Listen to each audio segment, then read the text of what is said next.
I was shocked when I got the call that they wanted me to do the voice of Morticia. That first of all, I was like, there must be a mistake. And then, of course, some hesitation because to me, the shoes to fill is Angelica's shoes, and I am just such a fan, and I hold her in such high regard. So that was a little frightening.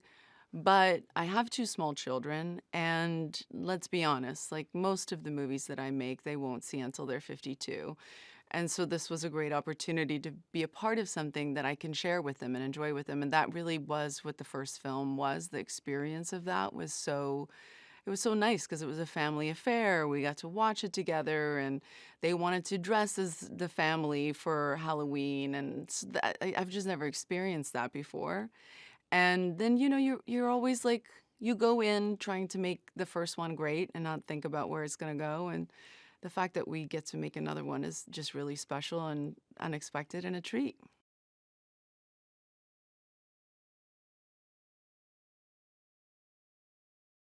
There's conflict within the family because the kids are now at an age where they don't really want to have anything to do with their parents.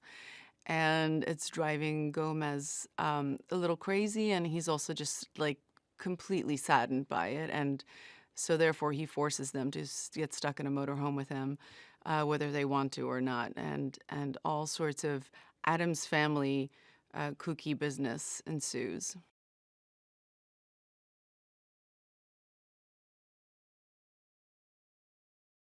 I think the thing I love the most about her is that she's so unapologetic for the way she stands up for her kids, or the way she stands up for the weirdness and the kind of dark, uh, maybe not what people consider normal or um, warm and fuzzy.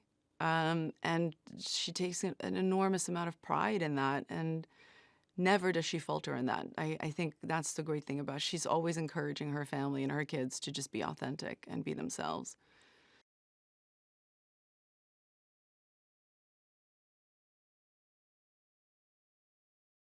I think there's always a celebration behind watching people, human beings, characters, live within their authenticity and not shying away or apologizing for who they are. And I think that's at the core what has sustained this story and this family for as long, I mean, since the 30s.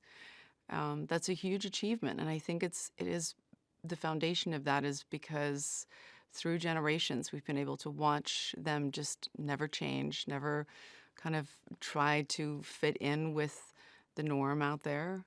And at the end of the day, no matter what, they have each other's backs. They look after each other. And I think that sense of family love, family commitment, family trust is something that in the space of their weird world, their kooky, dark, macabre world is something that's really beautiful to watch.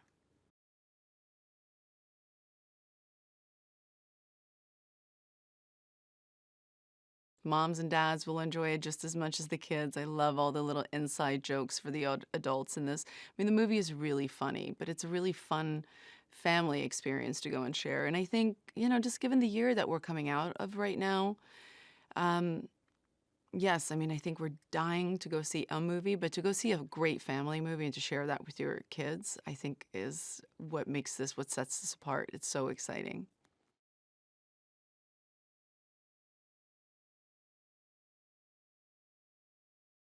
First and foremost, I would say the movie is really funny. The movie really kind of lives and breathes in its kind of dry sense of humor, its oddness of pointing out the weird and the obscure and just the the the things that I guess feel so counter to what you would think of as a family. But the humor is great, but the heart of it is really, for myself. I think that's the thing that kind of like for me was the no-brainer in wanting to be a part of this, that they were always going to go back to this core foundation, which was the emotion of just this love, and that there is this really, really deep emotional story here, even though it's silly and funny and you enjoy this adventure that they go on. Really, it's this connection between all of them that you just can't get enough of.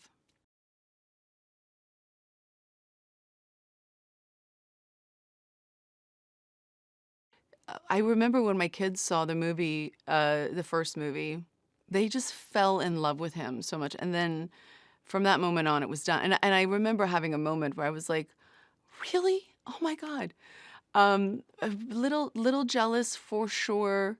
Here comes Snoop. He mumbles a couple of things, and my kids just like went gaga over it. They're like, "This is the best thing we've ever seen."